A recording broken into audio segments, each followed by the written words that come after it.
on the love of God. In the name of the Father, and of the Son, and of the Holy Spirit. Amen. The good news is, God loves us. St. Paul's letter to the Romans chapter 1:7 says, Grace to you and peace from God our Father and the Lord Jesus Christ. We have grace and peace from God. This good news creates a state of mind to those who welcome the message of God's love. The love of God embraces us and brings us peace and grace.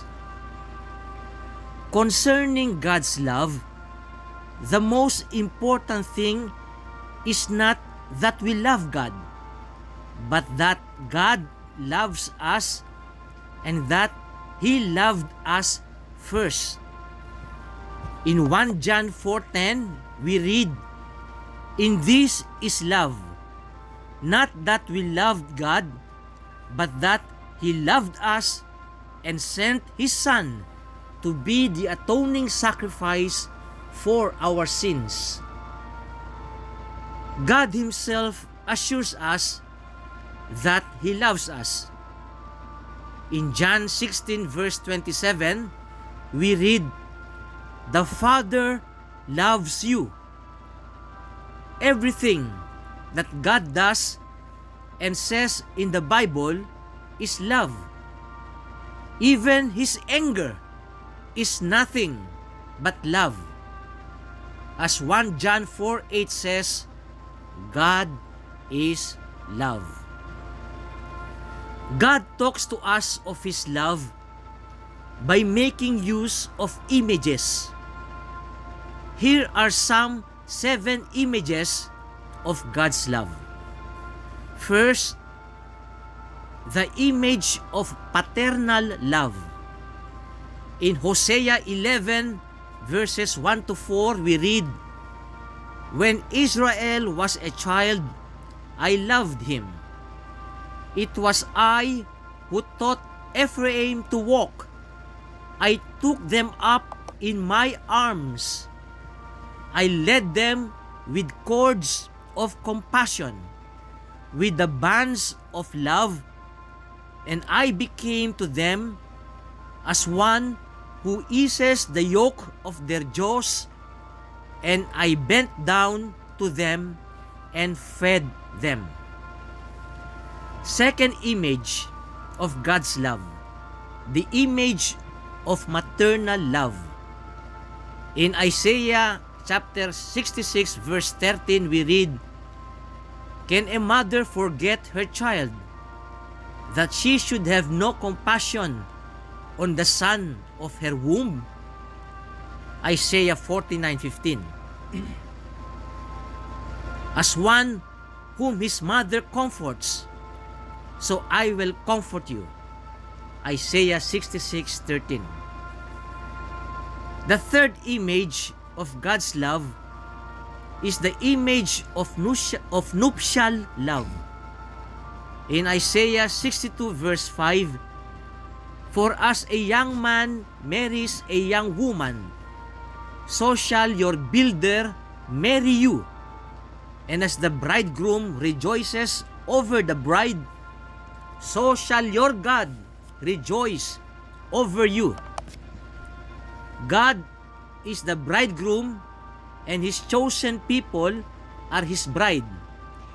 He made a covenant for His people based on self-emptying love and intimate concern for them.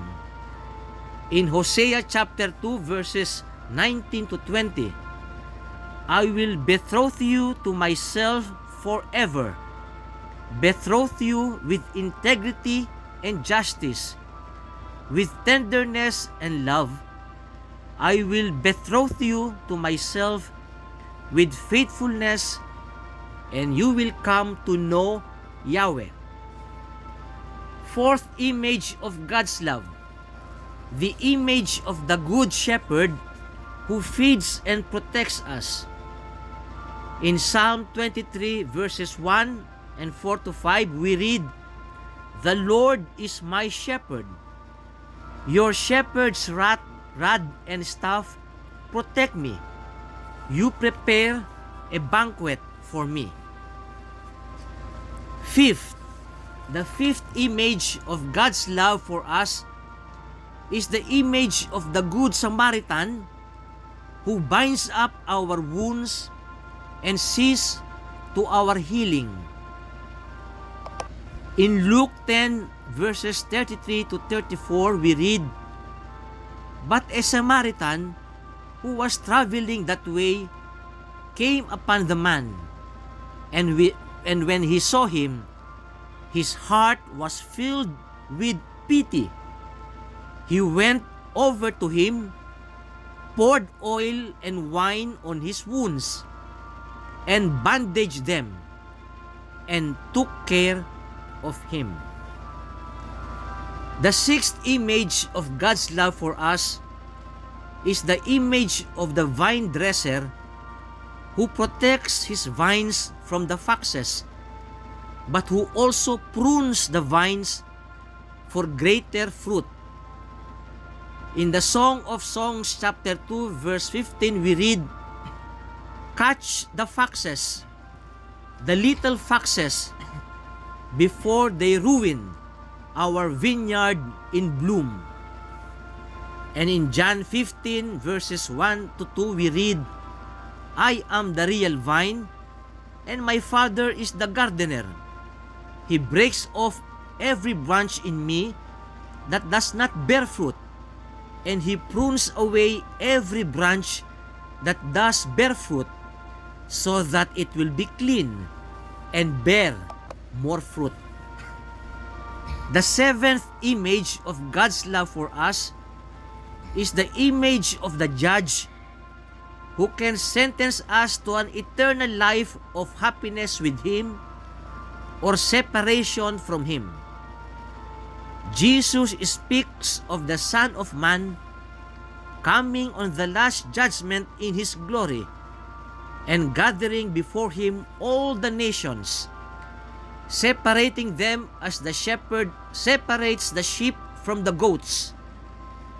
He described the reward of eternal life to be given to the righteous in Matthew 25 verses 34 to 36, and of eternal punishment to the wicked in Matthew 25 41 to 43.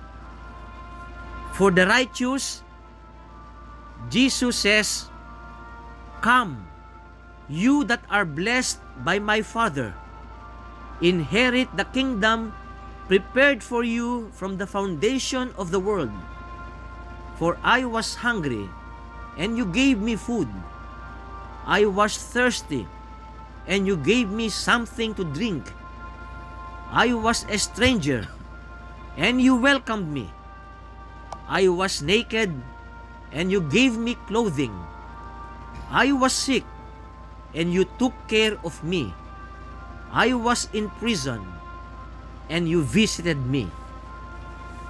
And for the wicked, Jesus says, "Depart from me, you cursed, into the eternal fire prepared for the devil and his angels. For I was hungry, and you gave me no food.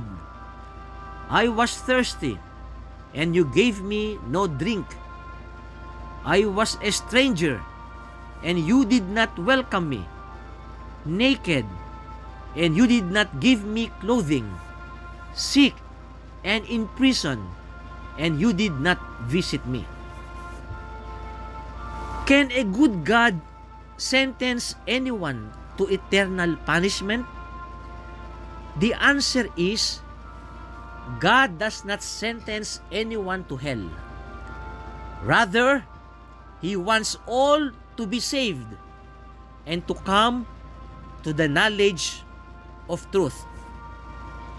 In 1 Timothy chapter 2 verse 4, St. Paul says, "This is right and is acceptable in the sight of God our Savior, who desires everyone to be saved and to come to the knowledge of the truth.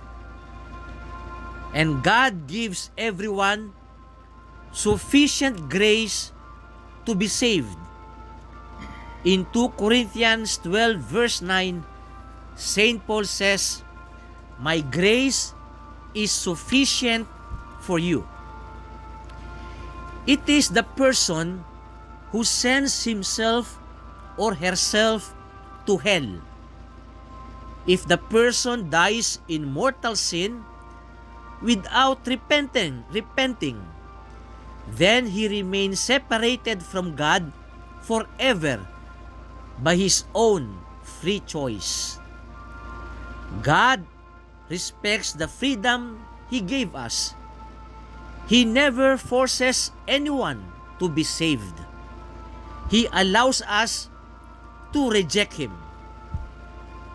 God loves us. We need only to be humble to accept Him. If we make use of the graces God gives us through His church, if we struggle to avoid sin, if we go frequently to the sacraments of the Holy Eucharist and confession, and if we love one another, then we can be confident of going to heaven. In the name of the Father, and of the Son, and of the Holy Spirit. Amen.